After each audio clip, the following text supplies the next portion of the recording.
Hello friends, welcome back to the channel. Hope you guys are doing absolutely fine. So today is that time for the next vlog from Kolkata to Oslo via Doha. तो आप लोगों को thumbnail पढ़ के आप लोगों को idea हो ही गया होगा. तो yes, I'm going to share some information regarding this trip. तो यहाँ पे एक्चुअली ये है स्पेशली कोविड की वजह से जो भी सिचुएशंस या फिर जो भी कॉम्प्लिकेशंस जो भी हम लोग को ट्रैवल में होता है एयरपोर्ट में उसको लेके उसी के साथ रिलेटेड है ये ब्लॉग. तो I will share you so you guys can enjoy the blog. So I will catch you guys in the end of the blog and tell you what kind of requirements, what kind of procedure you have to follow और कौन कौन से documents और कहाँ पे आप लोगों को ऑनलाइन अपलोड करना पड़ेगा. फॉर्म है जो कौन कौन से फॉर्म आप लोगों को अपलोड करने पड़ेंगे एंड और कौन कौन से डॉक्यूमेंट्स हार्ड कॉपी आपको लेके ट्रैवल करना पड़ेगा. So stay tuned to the blog and enjoy the blog. I will catch you guys in the end. So right now I am at Dumdum Airport, Dumdum International Airport, Netaji Subhash Chandra Bose Airport, and we are in the queue for checking this COVID document. Here it is. तो जो भी travel कर रहे हैं from Calcutta, तो it will be better that आप ये घर से ही प्रिंट आउट कर देते हैं और रख सकते हैं. तो आपको यहाँ पे फिलअप नहीं करना पड़ेगा. अदरवाइज ये they will provide you the form. यहाँ पे कतार एयरवेज के जो भी स्टाफ है they will provide you the form, तो आप तो फिलअप कर सकते हो. और यहाँ पे बाकायदा यहाँ पे चेकिंग हो रही है सभी की डॉक्यूमेंट्स क्लियर है कि नहीं, और आपको एक कोविड RT-PCR एक टेस्ट करवाना पड़ेगा.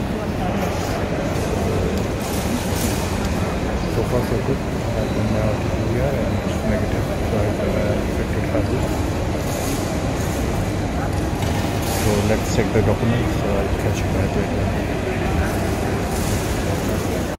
So I just had my documents checked. It took me near about 1 hour, 50 to 55 minutes. So, but they in the end they let me go. So I will share with you guys. So stay tuned with the channel so you will get to know what kind of problems I get and how you can get through these problems. Catch you. Yes, so still I'm standing in the queue. अभी जमा कराना. We just clear our documentation from that other side of the counter. वहाँ पे सारे documents check हो रहे हैं. Then we have to get the boarding cards from here, from this side. So yes guys, so welcome back. So अभी मैं आपके साथ कुछ इम्पोर्टेंट इंफॉर्मेशन शेयर करने वाला हूँ. Those who are traveling from Kolkata to Oslo, उसके लिए है first of all you have to have a COVID test, COVID RT-PCR test, जो कि compulsory है. Have to fill this form which you will get from the Qatar side. ये जो form है ये आपको फिलअप करना है, और ये बेटर है कि अगर आप वेबसाइट कतार एयरवेज की वेबसाइट में जाकर घर से इसको फिलअप करते हैं. और इसमें आपको मेंशन करना है कहाँ पे कौन से क्लिनिक से आपने RT-PCR टेस्ट किया है. अभी मेरे साथ जब मैं दिल्ली ले रहा था तो वहाँ पे डॉक्यूमेंटेशन चेक और बोर्डिंग आपका लगेज ये सबमिट करना इट टेक्स मोर देन 2.5. तो ये लोग पहले सारा डॉक्यूमेंट चेक कर रहे हैं, देन आपको रिलीज़ कर रहे हो वहाँ से. फिर एक अलग काउंटर जहाँ पे आपने अपना बोर्डिंग पास लेना है. So I just had my boarding. So now I have a flight to near about 5 hours 30 minutes from Kolkata to Doha. So I'm quite tired, so I'm going to sleep right now. So see you guys later on at Doha.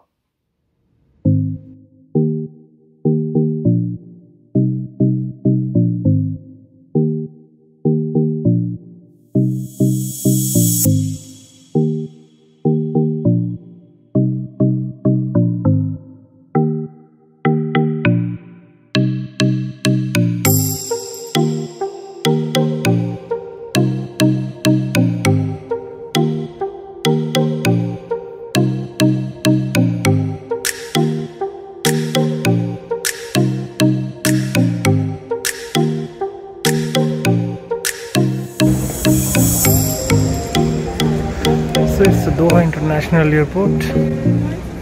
We just landed here, so I have a connecting flight from Doha to Oslo. Hey guys, welcome back. I have only 55 minutes to catch my flight because the flight from Kolkata to Doha was 1 hour late. So I have a rush. So catch you guys. So boarding is already started. So I have to find the gate first. So let's check.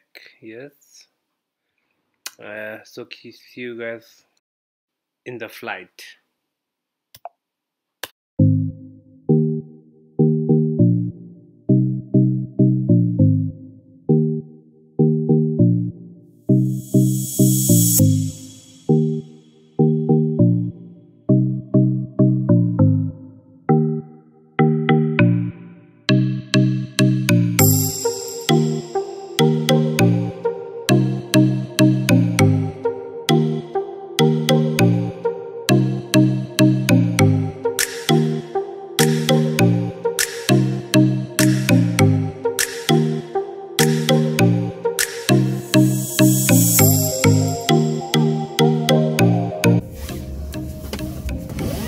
Yes, so welcome back. So here journey comes to his end. ये India का जो trip था वो complete हुआ. Right now I am down parking. I just picked my car and now I am going back home. Feeling little bit low. Yeah, obviously as whenever I come from India, so I feeling a little bit low. लेकिन journey so far so good. All everything was good. थोड़ा सा Calcutta airport में थोड़ा बहुत it took time actually. जो Covid documentation को certified करते हो, जो चेक करते हैं वो, और फिर लगेज ड्रॉप करना और then boarding and security, it took about 2.5 hours. That was the thing. इसके अलावा दोहा में कहीं पे भी कुछ चेकिंग नहीं हुआ. और whenever you came to whenever you landed at Oslo, जब भी आप गार्डेमून पे लैंड करते हो, then now can take off this. जब भी आप गार्डेमून पे लैंड करते हो, so if you are vaccinated, fully vaccinated, so आप लोगों को वो हेल्थ से नॉर्गेट हेल्थ से में जाके आपको वो then certificate you have to show. So वो दिखा दोगे तो then you are good to go.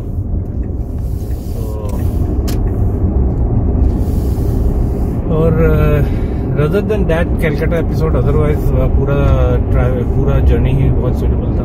बहुत स्मूथ चला, कोई प्रॉब्लम नहीं हुआ. कनेक्टिंग फ्लाइट, कलकत्ता से जो फ्लाइट थी वो नियर अबाउट 1 hour लेट थी. सो मेरी कनेक्टिंग फ्लाइट थी दोहा में, that was I have a transit for 1 hour 55 minutes. So I have only 55 minutes to catch that flight. जब मैं लैंड हुआ था तो ऑलरेडी बोर्डिंग स्टार्ट हो चुका था. तो बट कोई प्रॉब्लम नहीं हुआ. तो so I get it, I catch the flight very well in good time. So yes, so overall the journey was good. The vacation, I met my parents, my friends,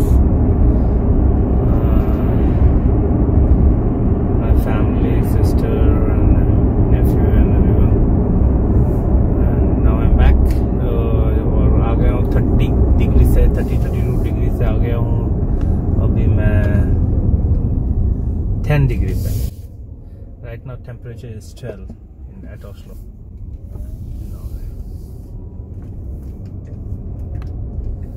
So that is all for now. So अगर कोई those who are traveling, those who are planning to travel from Kolkata, Oslo to Kolkata, or Kolkata to Oslo, back to Oslo. So if you have any inquiries, so just let me know, so I can answer you as per my knowledge. So you guys can enjoy the view of road views from Gardermoen to Oslo. So I will catch you guys in the next one.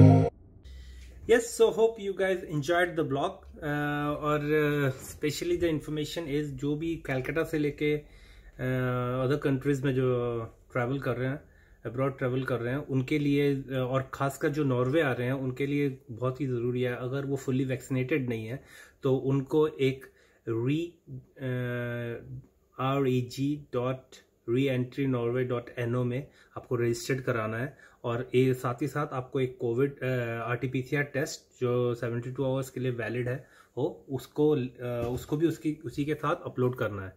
और इसके साथ आपको एक कतार Airways का एक form मिलेगा, वो आप ऑनलाइन प्रिंट आउट करके उसको फिलअप कर सकते हो घर से जब आप एयरपोर्ट की तरफ आ रहे हो उससे पहले, और या फिर आपको वो ऑन द स्पॉट आपको एक फॉर्म दिया जाएगा, उसको आपको फिलअप करना है जिसमें आपने अपने ट्रैवलिंग डिटेल्स के बारे में लिखना है। और वो जो कतार एयरवेज का जो फॉर्म आप लोगों को एयरपोर्ट में दिया जाएगा वो कुछ इस तरह से है, पॉज करके आप देख लीजिए। और यहाँ पे जो है ये कतार एयरवेज की वेबसाइट में आप लोगों को मिल जाएगा, तो बेटर कि आप लोग इसका एक प्रिंट आउट निकाल के घर से इसको फिलअप करके लाए तो आप लोगों को ये एयरपोर्ट पे करना नहीं पड़ेगा। और सेकेंडली है कि वहाँ पे डॉक्यूमेंट्स सारे ऑन द स्पॉट डेस्क पे आपको जब बोर्डिंग देने जाएंगे तो वहाँ उससे पहले आपके सारे डॉक्यूमेंट्स चेक होते हैं। तो इन कलकत्ता एयरपोर्ट वहाँ पे फ्रॉम नॉर्वेजियन गवर्नमेंट उन्होंने तो एक प्रोटोकॉल बना रखा है कि हाँ those who are not fully vaccinated और या फिर किसी को अगर एक डोज मिला है they have to registered in reg.reentrynorway.no में। लेकिन ये इंफॉर्मेशन ये जो वहाँ पे जो डेस्क पे बैठे हैं उनके पास नहीं है, क्योंकि जो फुल्ली वैक्सीनेटेड है या फिर जिसको लास्ट 6 मंथ्स के अंदर जिनको कोविड हुआ है उनको ये रजिस्टर्ड करने की जरूरत नहीं है। तो डेस्क में है उनको ये चीज नहीं पता, so they have only half the information. तो वो सबको पूछते हैं कि आप रजिस्टर्ड हो या नहीं हो। तो अगर जैसे मेरे साथ प्रॉब्लम हुआ था, I have to spend more than 50 to 55 minute, क्योंकि मैं फुल्ली वैक्सीनेटेड था और I had covid also in this last 6 month. तो मुझे एक्चुअली वो जरूरत नहीं था, लेकिन वो मुझे छोड़ने के लिए तैयार ही नहीं थे। बाद में मुझे वेबसाइट में जाकर उनको दिखाना पड़ा, फिर उसने अपने मैनेजर से कंफर्म किया। ये सारा प्रोसेस करने में करीबन 50-55 मिनट्स लगा मेरे को। तो ये सारी चीजें हैं जो आपको आगे से पहले से पता होनी चाहिए, तो it will be easy for you to travel. उसके बाद लेकिन आफ्टर दैट बोर्डिंग के बाद डॉक्यूमेंट्स चेक के बाद जब मेरी बोर्डिंग हुई और सिक्योरिटी चेक और सब कुछ वो काफ़ी स्मूथली गया, उसके बाद कोई प्रॉब्लम नहीं हुआ। तो और व्हेन आई लैंडेड एट दोहा, सो वहाँ पे दोहा में एज पहले भी जैसे मैं जब कोलकाता आया था तभी भी कोई सिक्योरिटी चेक और किसी भी टाइप का कोविड रिलेटेड कोई भी प्रोटोकॉल्स नहीं था वहाँ पे। तो जाते वक्त भी मुझे किसी भी टाइप का कोई भी चेकिंग नहीं हुआ, कोई भी किसी ने वो रजिस्ट्रेशन के बारे में नॉर्वेजियन उस वेबसाइट पे रजिस्टर्ड किया है या नहीं है, कोविड RT-PCR है या नहीं है, उसके बारे में भी किसी ने कुछ नहीं पूछा। In cardamom airport also they had change the protocol related to covid. तो मेरे ख्याल से 3-4 हफ्ते पहले जो आए थे उनको 3 हफ्ते का क्वारंटीन था लेकिन जब मैं आया तो वो टोटली कोई भी क्वारंटीन पीरियड नहीं था। तो I just landed on Saturday और from Monday so I was good to go to the job. PCR test rapid antigen test भी नहीं हुआ एयरपोर्ट पे because I was fully vaccinated. तो मैंने जस्ट अपना जहाँ पे पासपोर्ट चेक होता है वहाँ पे मैंने अपना वैक्सीनेटेड वो दिखाया, सर्टिफिकेट दिखाया, then they just let me go. तो और जो मेरे ख्याल से वैक्सीनेटेड नहीं थे उनके लिए शायद वो कोविड का टेस्ट वहाँ पे एक रैपिड टेस्ट हो रहा था एयरपोर्ट में। तो ये है सितंबर 18th या 19th।